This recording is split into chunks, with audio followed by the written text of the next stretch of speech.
Hello and welcome to OT the podcast. We're here to talk about watches, sustainability, time, and what to do with the future. My name's Felix Schultz. And I'm Andy Green. Felix, how you going, mate? Good. It's another long weekend here in Australia, so it's a Monday off work for some of us, Fantastic. which is great. We thought we'd spend that time together virtually. I can't think of a better way to spend my long weekend. And watches with you. Speaking of virtual get-togethers, Andy, we need to talk about this week's guests, who I've caught up with virtually a few times now, but you had the pleasure of meeting virtually at Watches and Wonders. I think at this point you're friends. Yeah, we send each other, travel tips. Of course, I am talking about Panerai's ambassador and global travel consultant, expert, influencer, general cool guy, Jeremy Jauncy. I don't know if General Cool Guy is in his official bio, but I think it should be. I think it goes unsaid. Yeah, we're talking to Jeremy Jauncy because he is kind of like, he's been working with Panerai for a while now, pretty heavily in their sort of sustainability and, ecological shoots. And the next coming weeks are actually sponsored by Panerai. So this is a great way to, kick off that conversation where we'll be talking about, sustainability, watchmaking, how the two fit together and physically fit together in their new submersible. I'm going to struggle with this word, Andy. Quarantro? Quaranta? Quattro. Yeah. So that's. I'm sorry. Anyone at Panerai listening to this will get better at that. But so that's their new submersible collection, and they've got an eSteel version of that, which I can't wait to check out. And eSteel's a great initiative anyway. So check them out in the boutique near you. Melbourne has one, Sydney has one. If there's no boutique in your nearest town, just head to panerai.com and have a look. There's 3 nice dials and bezel combinations too, right? There's a whole. There's a bunch of the Quattro watches. Do you know my favorite one? Yeah, no, tell me. It's the green, or as Panerai call it, Verde Smeraldo. Oh yes, that's hot. Yes, which I think means green Smeraldo. I don't know what it means, but it looks really great. Looks awesome. Dial looks amazing. Do you want to know what I've been up to these days, Andy? Yeah, tell me. Not much. It's been taking it slow over the long weekends. No, well, to be fair, I've been doing a fair bit of work actually. I've been so the next edition of Revolution Australia, which as regular listeners will know, is one of my other life responsibilities. Issue 17 is closing up. And I've had a lot of proofing and writing and stuff to do. Also, in the next coming week or so, I've got a few watch-related engagements coming up. Yeah, so we're seeing Rado, seeing Rolex, bits and pieces happening. Amiga, I think, is happening. Lots going on. Re-entering society. Yeah, and it's also that time of the year. Everyone's got stuff to talk about, and so they're keen to talk about it. Also, what's happening? I want to talk about this because we had him on the show a little while ago. I wrote up a bit of an interview with J.N.Shapiro, aka Joshua Shapiro. That's on Revolution. That came out really, really nicely. Yeah, so I'll link that up in the show notes. You get to have a look at his Infinity Weave, which, just hear some cool stuff there. What else have we been doing, Andy? Well, seeing Rolex next week is going to be pretty exciting. Excited to see that Sapphire and Diamond Yachtmaster, I must say. I'm hoping they have it. I'd be surprised. Well, every now and then they put a novelty down in front of us, so we'll wait and see. Oh, did you see, speaking of seeing watches, did you see that one of our anOrdain OT Model 2 editions is being flipped on Chrono 24 already? I did. I saw it late at night because that's when it came through from the UK, and I quickly read the sob story about his girlfriend not liking the colour pink, and it made me laugh. But what was the price? I don't remember. It was about double. Oh, nice. Double retail, so yeah, good. Not overly greedy. Still a bargain. Only 60 in total, 30 of the pink. It's a fair enough reason. You order something kind of pre-order, and it comes, and maybe the colour's not for you. It's totally fine. So yeah, keen to see what happens there. And it's been nice to see people continuously receiving these new watches as well, and sort of messaging us and telling us what they think. But overall, aside from that chap's girlfriend, everyone seems to be enjoying it. Yeah, I'm loving it. I wore it on the weekend with a tan NATO strap, pink and tan. It works very nicely, I thought. Do you know what Yeah. else it looks nicely with? What? Artem Straps, Felix. Hey, really? I haven't actually tried it with an Artem strap. Oh, Have haven't you? you? No. Yeah. I had one of the loopless straps. Oh yeah, good call. Oh, it's Good a field shout. watch after all. Fill Yeah. it, just kill it, kill any color on the strap, all black, and then let that pink sing. Artem Straps supporting the show since 2022, maybe late 2020, 2021. yeah, for not long enough, and we hope for a lot longer. Yes, Artem Well, Straps, Australian based. What do they do, Felix? well, they make very good sailcloth straps, Mm, including the loopless one that you mentioned, which I think is possibly my favourite of their sailcloth ones. mm, They also make NATO straps, and they yes. do buckles and spring bars and all sorts of watch attachment related paraphernalia. You Great should definitely accessories.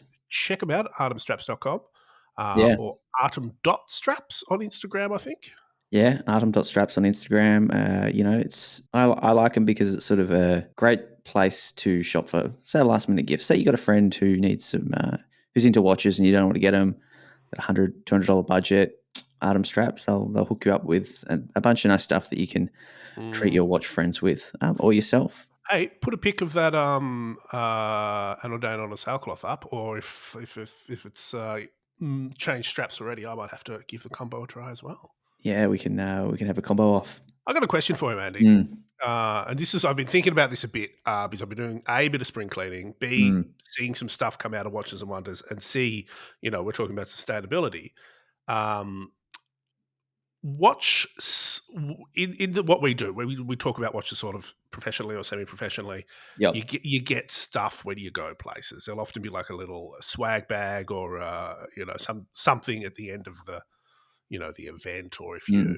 especially at somewhere like Watches and Wonders, there'll be quote unquote press kits, which Totes, is lots of totes. which is a QR code surrounded by a free hat. Um, I have realized that I've accumulated a whole heap of this stuff. Me too. My house, if I leave the house, I can guarantee you I have something on me that was given to me by a watchband. Felix is no longer independent. It's normally a tote bag or Yep. a cap. That's the two most common. Yep.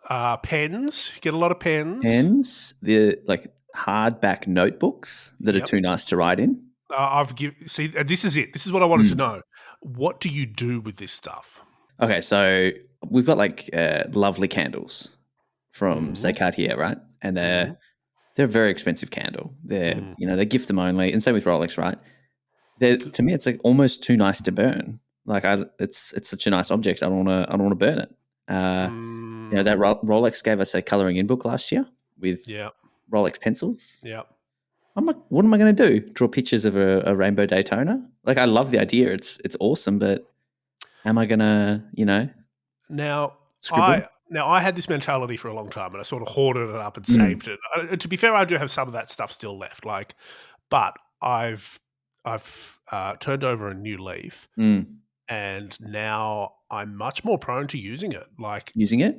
Because you just see like the notebooks. Like I've now got, I legitimately think, a fairly decent sized box full of notebooks. Yeah, you're ready to go. I mean, I give it away mostly, unless it's something really cool. I just give it away. Yeah, and I do that as well. At the moment, one of my favorite scents in the house is provided by Hublot. Uh, it's a lovely candle, Hublot. If you're listening, and I give it away. Like we were talking before, I was making jokes about Top Gun Mm, with my brother, and I'm kind of devo that I don't have I want a Top Gun hat to give to him. mm. There's people in my life that I know appreciate certain things, and always sort of have an eye out for that. Like my kids got a lot of stuff. There was an MB&F like weird little robot thing, like a wooden block robot that Mm. genuinely got a lot of use for a few years. The art stuff goes to my partner and friends, that because it's usually like good Caran Dash pencils or Oh, yeah, something it's like always that. good stuff. Yeah. So My favorite gift that I received in the last few months was a IWC Big Pilot Yeti travel mug.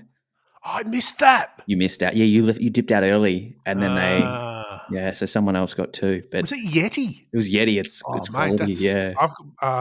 we live on Yeti thermoses in this house. Yeah. It's the Mate. big, half-liter.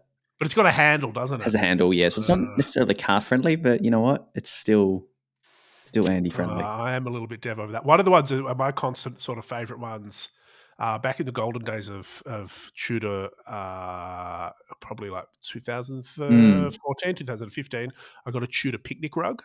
Oh yeah, I missed that. So it's like a camouflage pattern It's very cool. with a bright yellow backing. Mm. But also, I've heard stories from other media colleagues who they're like, if you want the really good press gifts, try and sneak into the Japanese press conferences because Oh, okay. because different markets will have different budgets for things and at SRHH you see like Australia sort of shared the schedule with the UK, and the UK would have different little bags with like cooler stuff in it than Australia because it's a a more important market. They've got a bigger sort of marketing budget for that. But like I've heard things like wetsuits. Yes, I got a like an overcoat from RWC when I was at Goodwood one year. Oh, that's yeah, that was a solid coat. It's legit. Actually, one of the best ones. Shout out to your listener Dean, who gave me a little dry bag. Oh, yep. Just like weeks before I went on a holiday to the beach, so I had somewhere to keep my phone and wallet, and it wasn't I wasn't going to get wet. Genuinely used it every day for 2 weeks. But enough baseball hats, I think. I think I've got enough baseball hats. I'm only starting to get into the baseball hats. For years and years, I'd give them away. Yep. And now I'm regretting some of the cool ones I gave away. So if anyone who's ever gotten a baseball cap from me, I just do a quick comfort test. If I think it's really comfortable, I'm going to keep it. If I don't, if it's not my style, it's yours. I've got a lot of totes. I've got like 3 unused Rolex totes because it's sort of a very nice cream color. They are good. That would just turn into like dirty grey within minutes of being chucked in the back of the car and Woolworths click and collect order. Well, I said to you before, Justin Haast posted a bunch of his Watches and Wonder scores on his Instagram. So if you have a look there, you can see some of the 2022 gifts that he came across.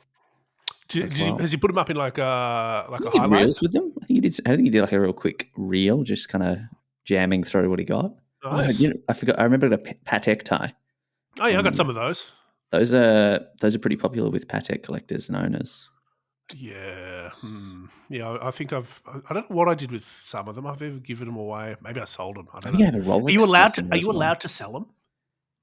I don't. I mean, like from an ethics point of view, Andy, what do you think? Would you sell any gift you've been given? That's the real ethic, isn't it? Yeah. To be honest, yeah. I mean, like, if I'm thinking if Aunt Joan gave me something that I have no use for and could definitely do more with $100 for than have something cluttering up my house, I'd probably get rid of it. Eat and pay rent, I guess. Actually, the coolest one, hands down, and this is the ultimate flex. It was a gift from Rolex that came during lockdown in, I think, 2020. It was 2020, we saw them, and it was a little Rolex Anchor. The ones that sort of came with boxed and tags back in the day. Do they still come with anchors, Andy? No. But it had engraved on it Baselworld 2020, which, as aficionados of Baselworld will remember, never actually happened. They sunk it.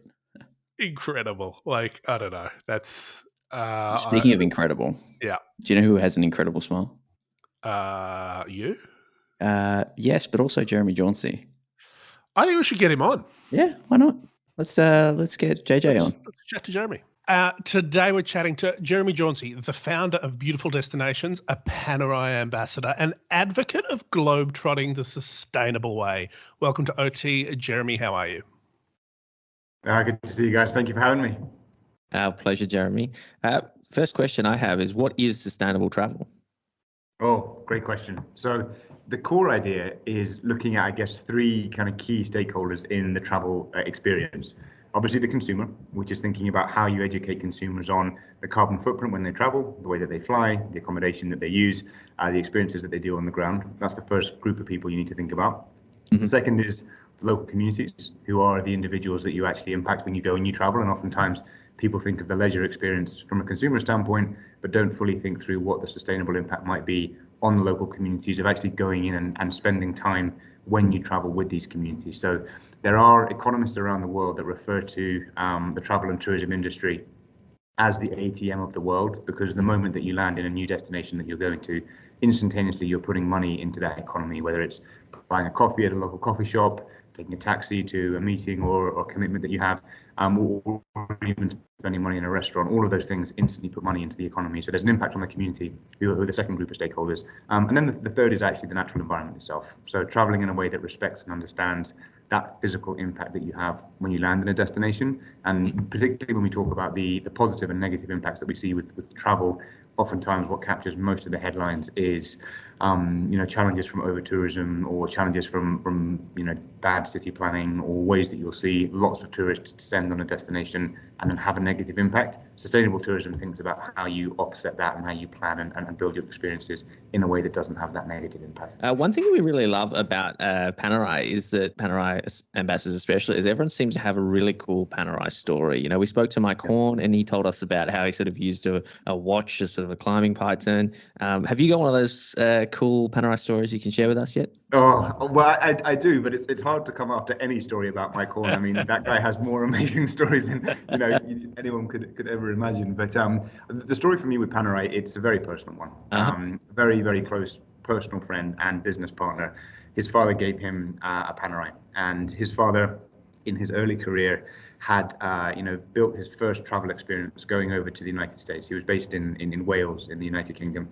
His first big travel experience, and then really, I guess, the first time that he got to explore the world, he went over to the US. And then my business partner and I, as we started to build our own business, one of our first big clients, and this is now probably 40, 50 years after his father had done this American trip, was actually working with the United States government on travel and tourism initiatives. And so when we won that bit of business, we were chatting with his father about how Panerai had been with him back 40, 50 years earlier when he did his US road trip, and then was with me again, and actually with my business partner who had his own Panerai when we won the deal with the States. So there is a personal connection there, and I think for all of us, Panerai, it's the kind of product that when you see it on a person's wrist, you want to go up and you want to talk to them. You want to try and understand what is the story behind that watch. And so there is more of a personal connection to the brand for me. And so when did that personal connection become professional? How did you get on board with Panerai as an ambassador?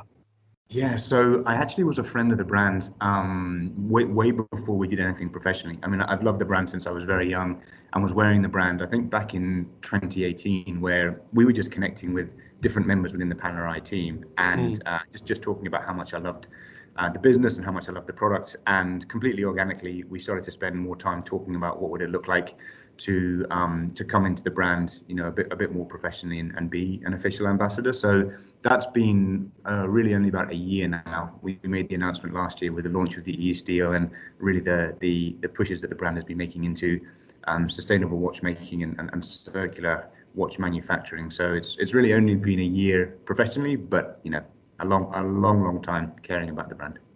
Yeah, fascinating. And one thing, that Panerai is obviously very into is that sustainability. And we've seen the Panerai Ecologico, emerge significantly this year. Did you have any involvement with it?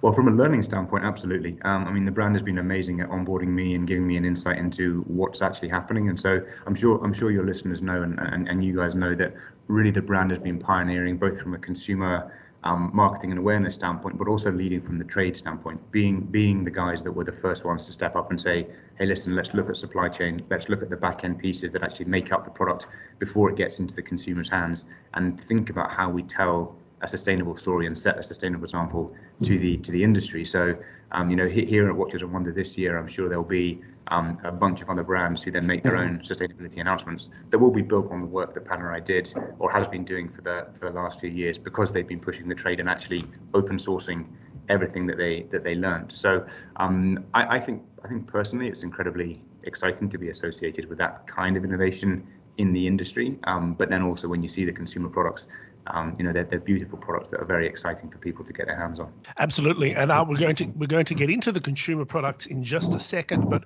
I want to stay on that story of the CSR and sustainability for a second. So obviously, eSteel was a big announcement with and the eLab concept watch, which was almost 100% fully recycled. What are the sort of the next steps in that journey that we might be seeing now at Watches and Wonders, or being unfolded in the next few months and years? What's coming up? Yeah, so it's been a huge investment from the brand into putting in place the infrastructure to be able to make sustainable parts across the whole of the supply chain. So I think the headline that you mentioned was for the concept watch. The vision for the brand, and I think what we'll hear in the coming days and weeks, is how much more of the product lines within the brand are embracing eSteel and sustainable technology. And so Jean-Marc has spoken very publicly about the desire for the brand across the board to be using more eSteel technology and more sustainable technology that they've built. So whilst there are a handful of models today that have been the flagships, we can absolutely expect that to go across a much broader range of products very, very soon. You mentioned just before that you've loved being involved with this sort of product development. Is there something that you've learnt? Like, obviously you're an expert in your field when it comes to sustainable travel in the tourism space, but when it comes to infrastructure and manufacturing, was there something that has surprised you? Yeah, just how big of an investment it is to be able to step up and change, what is an enormous industry that has been making their products in a relatively similar way for such a long time. I mean, technical innovation in the watchmaking industry, we know has existed since the sort of the dawn of the industry, but actually changing that whole infrastructure to do it in a sustainable way, to use recyclable materials, is incredibly challenging. And so when you look at a beautiful watch and you think, wow, this is great, it's a sustainable product, the gravitas of what's happened behind the scenes is often lost. And so I actually have tomorrow a chance to go and see at Neuchâtel the actual product experience and go around the manufacturing facility to see how it's actually done and get a good hands-on view of that. And that's something that I'll be sharing on my own social media and talking about much more once I've had that experience. But I think that was the biggest insight for me. And then, as I said before, really then taking the higher ground and saying, actually, we'll publish everything that we've learned as Panerai and we'll make it open so that others can actually build on it, so that the industry at large benefits from the innovation that the brand has pushed into. That, I think, just it's incredibly inspiring. Yeah, I love that, and I think for the industry, it'd be really cool to see a bigger and bigger focus. Definitely over the next few decades. We've sort of mastered the intricacies of mechanical watches to an extent, and it'd be really cool to see us master sustainability in a sense. But on those learnings, is there anything that jumped out to you that you kind of wish the luxury goods kind of market on a whole would get across or get around? I know we hear the terms sustainable luxury thrown around, and Panerai obviously very dedicated and very invested in it. But has anything jumped out at you where you kind of like, gee, I wish handbags did this or cars did that? That is a great question. So I know on the electric mobility side in the automotive industry, there has been a lot of push around how you can switch into battery-driven automotives, and that's becoming more and more mainstream. I think where, from a pure sustainability standpoint, I'd love to see more of a focus is actually really understanding the impact of some of the challenges around battery-based technology. Because very often the narrative is actually, the switching away from traditional fuels to have battery-based automotive. But in many cases, the actual creation of the batteries and then the destruction of the batteries is more harming for the environment. So I think really the main thing across luxury at large is making sure that the commitments that are being talked about are genuine, real, and then actually measured.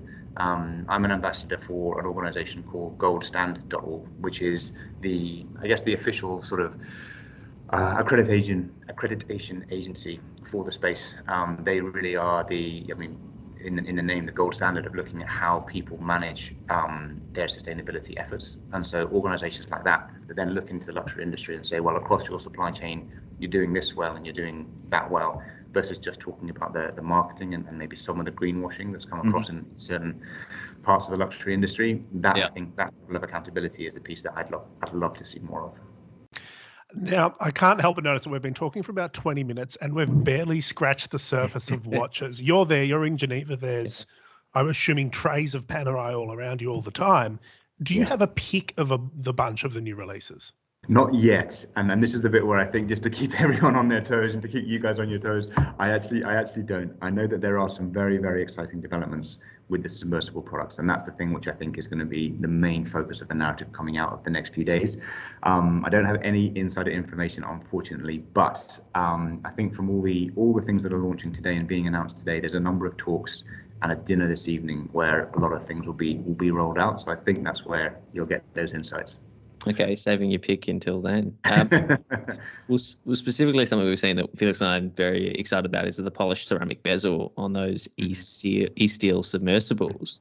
But what's that like? How does it look kind of in person? Because we haven't seen it yet. Oh, it's beautiful, and that's the thing. I think it's so hard to describe verbally, and for those that are listening to really get a sense of what it actually is like. But it's everything that you would expect in the way that Panerai has always delivered the highest quality, the most beautiful product. But this is stuff that's all kind of new. This is all stuff that really is brand new for people to see. So I think you guys are putting me on the spot here, trying to, how do I describe it? But it is very, very beautiful, and as you'd expect from Panerai, it actually fits exactly with the way the watch has always looked and felt. That's always one of the dangers of an audio-only format like podcasting, talking about watches. It is a bit tricky. Now, this is more of a general question, and hopefully one that will, be less embargo breaking or anything like that. Aside from being made from sustainable materials, what makes for a great travel watch? Oh, good question. I mean, the GMT function is the piece that I rely on, really, because I've had that with the first ever Panerai that I ever had. Because I think for me, jumping between different time zones so often has been something that has really helped me with that watch. But what you'll see with the new ones that are emerging, particularly with the carbon fiber products, is just how light and easy they are to travel with. There are some things that I can share around the recyclable packaging, which you may have heard kind of teasers of, but will be announced, in a much bigger way over the next day or two. But this recyclable packaging is the kind of stuff that you can actually pick up and put into a carry-on. And often when you buy a Panerai, a lot of what people talk about is wanting to keep that beautiful big kind of wooden box. As we think about sustainability and we think about recyclability going into the future of packaging, the brand has announced this vision for having 100% of the packaging being recyclable and sustainable, but also having it in such a way that it's small, compact, and easy to carry around. So just this morning, when we were looking at some of the new packaging, you have these little pods now to carry the watch around that are completely safe, completely secure, everything, all the benefits you'd get from from those wooden boxes, but more sustainable and can easily slip into a travel bag.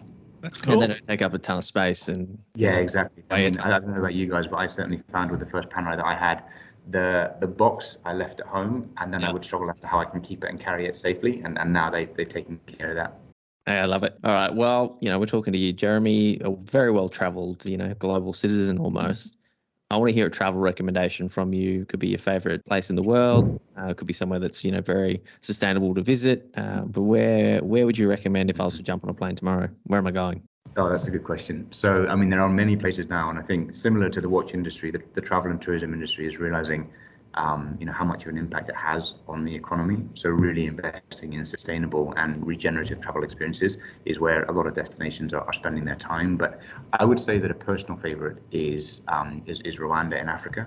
I've spoken about them before in the past because they really are kind of one of the bastions in sustainable tourism, where each of those three key stakeholders that I mentioned earlier in the conversation are managed right through a whole sustainability journey. So if we take the local communities, Rwanda, really one of the largest industries in Rwanda in the past was actually the exploitation of wildlife. So individuals without any other options of making money were poaching, and so it became incredibly challenging to think about how you grow an economy on a black market like that. And so the government decided to give all of those poachers that had developed, amazing tracking skills, an amazing knowledge and understanding of the country, and an amazing ability to actually just blend in with wildlife, take those skills and transfer them into the hospitality industry. And now those poachers are guides. And so I had a chance to go to Rwanda with a former poacher who took me through, a guerrilla trekking experience where obviously he knew exactly how to get up and close with the animals, do it in a safe way for them, do it in a safe way for us. And that kind of experience is really, absolutely second to none from a travel experience. But also, and most importantly, the dollars that you're putting into paying for those experiences goes straight to the communities so that they can continue to protect the wildlife, because they realize that it's such an important part of their future income. So Rwanda is also, the Kigali, the capital city, is incredibly beautiful. It's now very, very well connected. Rwanda Air, the major airline, I think has had a majority investment, or certainly a large investment from Qatar Airways. So there's a good airline infrastructure there. It's easy to get in and out of the destination. And yeah, it's very beautiful. Rwanda 2023, let's make it happen, Andy. Jeremy, it's lovely to chat to you again. And, I'm sure you're going to be run off your feet for the next few days there, but, you'll have a Panerai to keep you on time. Thank you for taking the time to chat to us, and we'll have to see you in person next time. Yeah, thanks, Felix. Thanks, Andy. Really appreciate it, guys. Well, that was awesome, Felix. What a lovely, lovely fella. Really cool to chat to Jeremy. Could tell, you guys have some chemistry and some backstory there. Thank you to Panerai for sponsoring today's episode of OT the Podcast. You can check out their new eSteel watches at panerai.com. If you want to get in touch with us, of course, join our Discord, which we'll link up in the show notes. You can contact us at otthepodcast@gmail.com. Felix, where can they find us on Instagram? ot.podcast, obviously. Love it. Love it, love it, love it. And if you want to, support OT, head to Artem, buy Strapped, head to Panerai, buy several watches. But make sure you subscribe, you're telling your friends, and you're leaving 5-star reviews for the show. Love it. Let's do it. Until next week, Andy. Let's get out of here. Until next week. See ya.